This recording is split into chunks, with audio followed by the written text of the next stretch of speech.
Saudara, kasus besar di Komisi Pemberantasan Korupsi masih menanti untuk diselesaikan dan maju ke sidang pengadilan.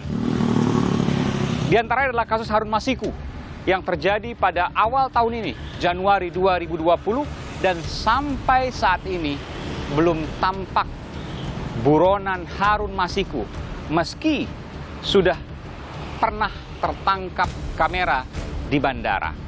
Apa yang terjadi sesungguhnya? Bagaimana perkembangan soal penangkapan Harun Masiku? Masih tanda tanya. Informasi tentang keberadaan Harun Masiku kita sudah gunakan, kita cari. Dan kita juga sudah bekerja sama dengan seluruh aparat penegak hukum, termasuk Polri, sudah kita kerjasama. Pak, BIN nggak ikut campur untuk pencarian Harun Masiku, itu menurut Bapak bagaimana? Loh, kita kan sudah mengadakan dengan Polri, kenapa harus pada yang lain, oke? Dan saudara, pekan ini kita akan menyaksikan bersama-sama sidang etik Komisi Pemberantasan Korupsi.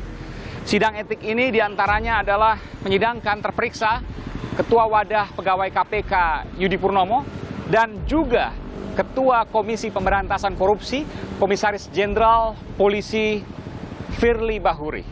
Saudara, bagaimana informasinya? Berikut kami tayangkan.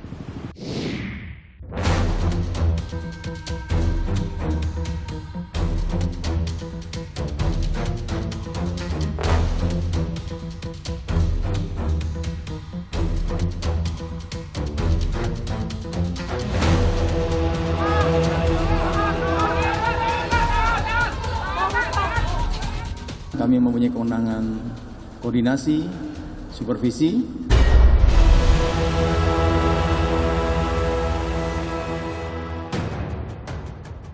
Menjaga transparansi pemberantasan korupsi, Dewan Pengawas Dewas KPK menggelar sidang bagi pejabat dan pegawai KPK yang terindikasi melanggar kode etik. Pekan ini, 3 orang akan menjalani sidang etik selama 3 hari berturut-turut. Sidang pertama digelar 24 Agustus dengan terperiksa Ketua Wadah Pegawai KPK Yudi Purnomo Harahap. Yudi diduga menyebarkan informasi tidak benar terkait pengembalian mantan penyidik KPK, Komisaris Polisi Rosa Purbobekti ke Polri oleh Ketua KPK. Sidang kedua digelar 25 Agustus dengan terperiksa Ketua KPK Firly Bahuri. Firly diduga menggunakan helikopter mewah milik seorang pengusaha untuk keperluan pribadi berziarah di kampung halamannya Sumatera Selatan. Dan sidang terakhir digelar 26 Agustus dengan terperiksa pegawai KPK berinisial APZ. APZ diduga melakukan operasi tangkap tangan tanpa koordinasi. Selain dugaan pelanggaran kode etik, minimnya jumlah operasi tangkap tangan KPK juga jadi sorotan.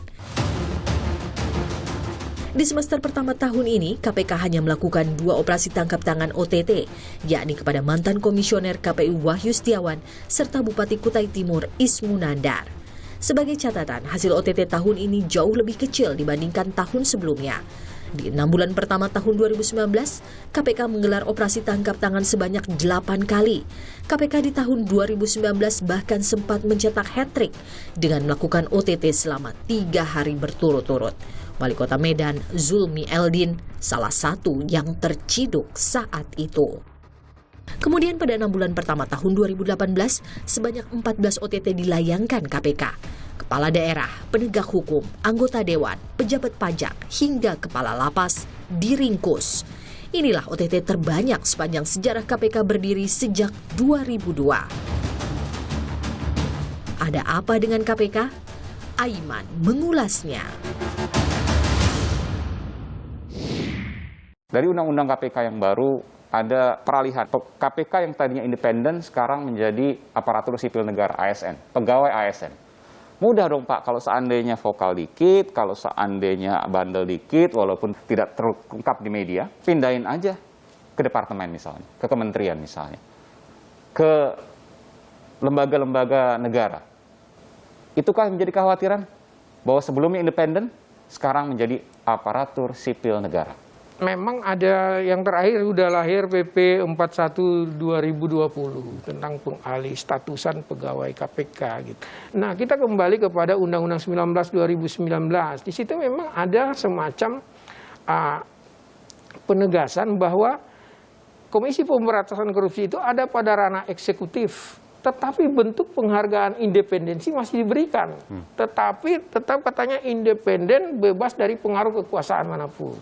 Katanya. Di situ demikian dirumuskan. Jadi nanti dia masuk ke dalam rumpun eksekutif, tetapi dia tetap sebagai lembaga yang independensi dan bebas dari pengaruh kekuasaan. meskipun secara organisasi struktur di bawah Menteri Pendayaan Aparatur Negara. Iya, karenanya dalam kiblat kami nanti dalam penyusunan Perkom mengenai Ortaka KPK ini, kita akan mencoba juga merumuskan hal-hal yang menurut lembaga ini yang tetap menjamin soal independensi dan bebas dari pengaruh kekuasaan itu. Saya ingin tanya Pak, terakhir, paling akhir, hasil pengumuman kinerja semester 1 2020 telah disampaikan, termasuk salah satu oleh Pak Nawawi. Saya ingin bertanya, kalau saya bicara soal OTT KPK, 6 bulan hanya 2 OTT.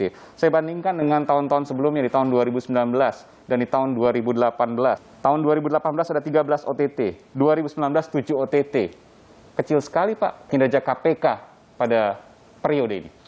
Diskusi mengenai soal ini akan jadi panjang itu sebenarnya Mas, karena orang melihat seakan-akan kerja penindakan KPK itu hanya hitung-hitungannya dari soal OTT-nya. Gitu. Kenapa saya tanya? Ini kan ada khawatiran ketika ada undang-undang yang baru, ada Dewas, dan kemudian ada banyak tangan yang terkait dengan OTT, penyadapan, dan lain sebagainya, maka akan sulit melakukan OTT. Akan jauh lebih sulit. Benar demikian? Dalam kaitannya dengan penyelidikan yang dilakukan oleh KPK, khususnya penyelidikan tertutup, itu sudah sekitar 100-an lebih penyadapan yang kami mohonkan kepada Dewas. Dan senyatanya belum pernah ada satu permohonan penyadapan yang kami ajukan ditolak oleh Dewas. Belum ada satu. Belum ada. Artinya semua diloloskan ya? Diloloskan semua. Artinya bahwa sejauh ini Dewas masih nyaman aja, nggak ada problem di situ. Saya sampai tidak akan mempengaruhi bahwa kurangnya OTT ini karena soal ada sadap harus dimohonkan. Jadi kalau ada kekhawatiran KPK bukan lagi Komisi Pemberantasan Korupsi, tapi Komisi Pencegahan Korupsi, Anda tidak setuju? Saya pikir masih kurang pas. Ada dinamika, tapi semuanya masih on the track.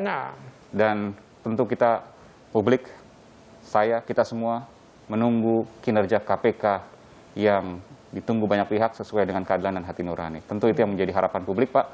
Maju terus untuk KPK. Baik.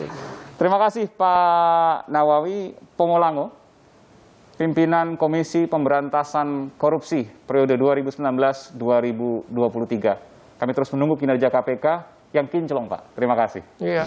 Sampai hari ini kita masih mengkritisi hal tersebut. Kalau kita rekap sebenarnya dari data OTT, kalau kita bandingkan dengan kepemimpinan sebelumnya, maka KPK di bawah Komjen Firly Bahuri ini sangat menurun drastis. Sampai hari ini belum terlihat ada kemauan dari KPK. Jadi ini bukan persoalan KPK tidak mampu.